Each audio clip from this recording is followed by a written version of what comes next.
अस्सलाम वालेकुम नाज़रीन, मेरा नाम अली हैदर है और आपका शुक्रगुजार हूं कि आपने वीडियो देखने के लिए वक्त निकाला। ब्रेकिंग न्यूज़ का बाप आ गया। ये बहुत बड़ी ब्रेकिंग न्यूज़ है नाज़रीन, जो मैं आपके सामने रखने जा रहा हूं और आपको बताऊंगा कि ये फैज़ाबाद धरना केस की जो समात लग गई है, ये बराह रास्त किसकी तरफ इशारा जाता है। काजी फाइज ईसा का अब तक का दोस्तों ये सबसे बड़ा खड़ाक है, यानी डायरेक्ट जनरल फैज़ हमीद साहब से यूँ कह लें कि मत्था लगाया उन्होंने। जब जनरल फैज़ हमीद साहब सर्विस में थे तब काजी फाइज ईसा और जस्टिस मुशीर आलम के दो जजेस थे जिन्होंने फैज़ाबाद धरना केस का फैसला सुनाया था नाजरीन। और इस पूरे फैसले को काजी फाइज ईसा साहब ने खुद ड्राफ्ट किया था। और इस फैसले में नाजरीन जस्टिस काजी फाइज ईसा साहब ने जिम्मेदार ठहराया था, जिस शख्स को जिम्मेदार ठहराया था नाजरीन वो थे जनरल रिटायर्ड फैज़ हमीद साहब। ये डायरेक्ट कन्फ्रंटेशन थी, ये डायरेक्ट फड्डा था एस्टैब्लिशमेंट से। नाजरीन अब उस केस की समाअत 4 साल के बाद दोबारा लगी है। ये काजी फाइज ईसा का सबसे यूँ कह लें कि हैवी किस्म का काम है जो उन्होंने किया है। अच्छा या बुरा इसका फैसला मैं नहीं करूंगा, इसका फैसला या आप करेंगे या वो खुद करेंगे, लेकिन मैं आपको खबर देने की हद तक बता रहा हूं। और ये बात रिपोर्ट हो चुकी है, हर जगह सहाफ़ी इसको रिपोर्ट कर रहे हैं, जियो न्यूज़ रिपोर्ट कर रहे हैं, एयरवाई न्यूज़ रिपोर्ट कर रहे हैं, आज न्यूज़ डॉन सब इसको रिपोर्ट कर रहे हैं कि 4 साल बाद 28 सितंबर को यह समाअत लग गई है। थोड़ी सी मैं आपको हिस्ट्री बता देता हूं। 4 साल बहुत लंबा स्पैन होता है। आप लोग फैज़ाबाद धरने और फैज़ाबाद केस से कुछ हद तक तो वाकिफ होंगे, लेकिन जो लोग नहीं वाकिफ उनके लिए मुख्तसरन मैं ये बता देता हूं। एक तो ये, इसके साथ एक और बड़ी ब्रेकिंग न्यूज़ है नाज़रीन। मोहम्मद अली दुरानी से तहरीक इंसाफ के वफ्द ने मुलाकात की है। मोहम्मद अली दुरानी कौन है ये भी आपको बता देता हूं। इस वक्त इस्टेब्लिशमेंट और इमरान खान के दरमियान अगर कोई पुल है, कोई ब्रिज है, तो वो है मोहम्मद अली दुरानी। ये बहुत आपको अहम इस वक्त अहम तरीन बंदा बन चुका है मोहम्मद अली दुरानी। ये मुलाकात जो हुई है इसका हवाला भी आपको बताता हूं और आपको भी बताता हूं नाजरीन के फैज़ाबाद धरने केस के हवाले से अब फड्डा जो है वो कितना बड़ा फड्डा होने जा रहा है नाजरीन।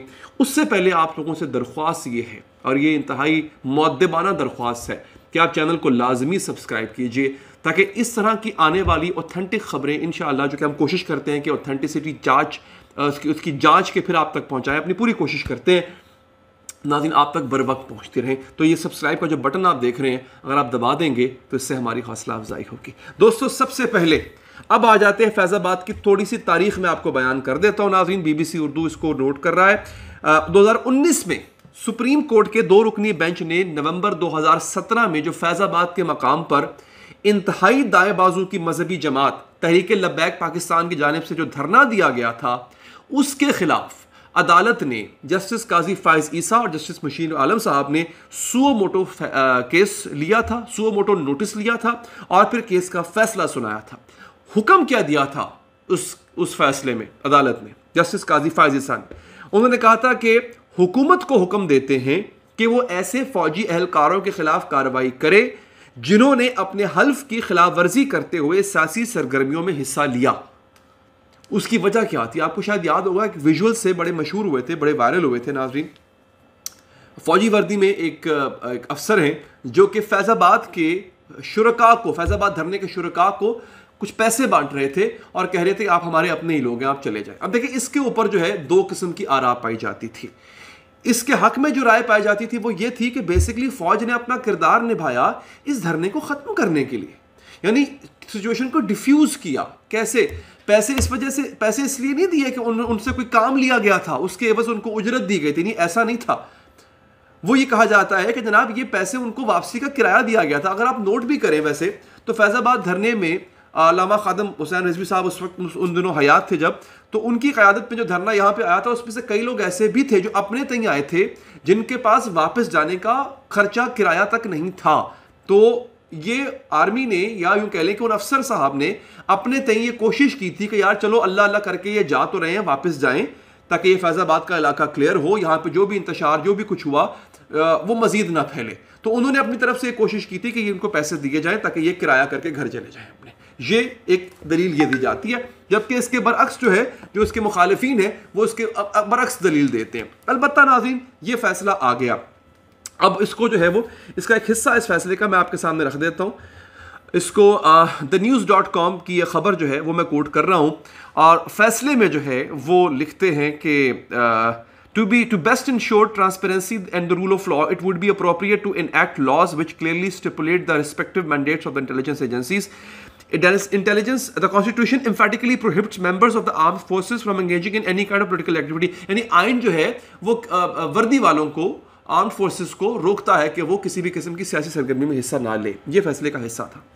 फिर क्या हुआ? फिर नाज़रीन ये हुआ कि उस वक्त की हुकूमत, उस वक्त के इदारे, वज़ारत दिफा, साबिक हुक्मरान, साबिक वज़ीर आज़म इमरान खान साहब, MQM शेख रशीद, इनके अलावा इंटेलिजेंस ब्यूरो IB जो है, उन्होंने इस फैसले के खिलाफ सुप्रीम कोर्ट में ही नजर सानी अपील दायर कर दी।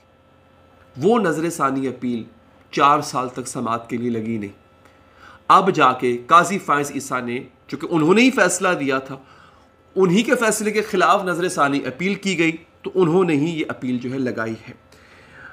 ये अपील जो है वो आसिफ सईद खोसा साहब, जस्टिस गुलजार अहमद और साबिक जस्टिस उमरता बंदयाल के दौर में ये समाअत के लिए नहीं लगी, बिल्कुल नहीं लगी नाज़रीन।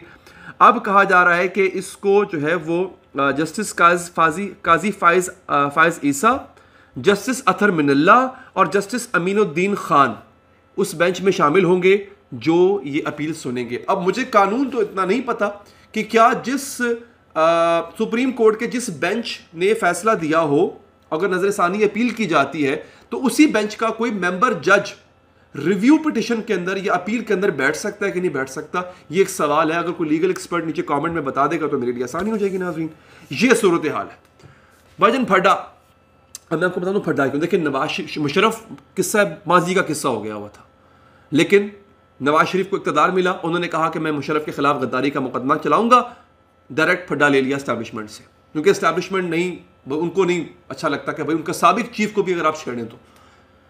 यही काम नवाज शरीफ दोबारा करने जा रहे हैं। तब भी पैगाम आ रहा है कि जनाब ये अच्छी बात नहीं है। आपको याद होगा नवाज शरीफ ने परसों बयान दिया कि हम जनरल बाजवा का एहतसाब करेंगे, जनरल फैज़ का एहतसाब करेंगे। जनरल फैज़ के एहतसाब के हवाले से बात शुरू हो चुकी हुई है, करेंगे, लेकिन जनाब ये अभी भी अच्छा नहीं लगेगा। लेकिन अगर इस फैसले की समाअत होती है शुरू, तो मामला कहाँ जाएगा, ये इसके लिए इंशाल्लाह आप चैनल के साथ बने रहें, मैं आपको अपडेट करता रहूँगा। अब आते हैं मोहम्मद अली दुरानी पर नाज़रीन, ये मैं आपको मुख्तसरन बता देता हूँ नाज़रीन। तहरीक इंसाफ के वफ्द की सरबराही साबिक स्पीकर कौमी असम्बली असद कैसर कर रहे थे। अच्छा, मोहम्मद अली दुरानी से मुलाकात, ये बड़ी इंपॉर्टेंट है। मोहम्मद अली दुरानी वो आदमी है जिन्होंने सदर पाकिस्तान से मुलाकात की। फिर खबर ये आई थी कि इनकी अहम इदारे के जो सरबराहान हैं उनसे भी मुलाकात हुई। सदर पाकिस्तान का पैगाम उनको पहुंचाया गया, उनका पैगाम सदर पाकिस्तान को पहुंचाया गया और फिर वो पैगाम बिलाखिर इमरान खान को पहुंचाया गया। अब अगर इन लोगों से मुलाकात हो रही है इनकी मोहम्मद अली दुरानी की, तो हो ये रहा है दोस्तों, बात ये हो रही है कि कोई दरमियान का रास्ता निकालने की कोशिश की जा रही है कि जिससे सब की, जितने भी स्टेक होल्डर्स हैं ना, उनकी फेस सेविंग हो जाए। इमरान खान की सजा भी खत्म हो, जो दीगर ताकतवर हल्के उनको भी कोई रास्ता मिले, उनके साथ भी जो कन्फ्रंट्रेशन का माहौल है वो खत्म हो, और फिर ओवरऑल जो है ना एक इलेक्शन की फिजा कायम हो। क्योंकि देखिए हो क्या है, आपने शायद मेरा पहले व्लॉग देखा होगा, इलेक्शन कमीशन ने इलेक्शन की तारीख का ऐलान कर दी है। 2024 जनवरी के आखिर में इलेक्शंस होने जा रहे हैं, ऐलान कर दिया। एग्जैक्ट डेट का ऐलान वो कर देंगे, लेकिन आखिरी हफ्ता जनवरी का 2024, ठीक हो गया। अब हर जमात इलेक्शन की तैयारियों में लग गई है। तहरीक इंसाफ भी इलेक्शन में हिस्सा लेगी, लेकिन किसी ना किसी अरेंजमेंट के तहत। अब वो अरेंजमेंट कैसे फिक्स होनी है, उसके लिए मोहम्मद अली दुरानी अपना किरदार निभा रहे हैं। बहुत जल्द पता चल जाएगा कि अरेंजमेंट होती क्या है। उसके लिए अगेन आप थोड़ा इंतजार कीजिए, इंशाल्लाह उस पर बहुत जल्द अगला व्लॉग आ जाएगा। अपना बहुत बहुत ख्याल रखिए नाजरीन, अल्लाह ने के बाद।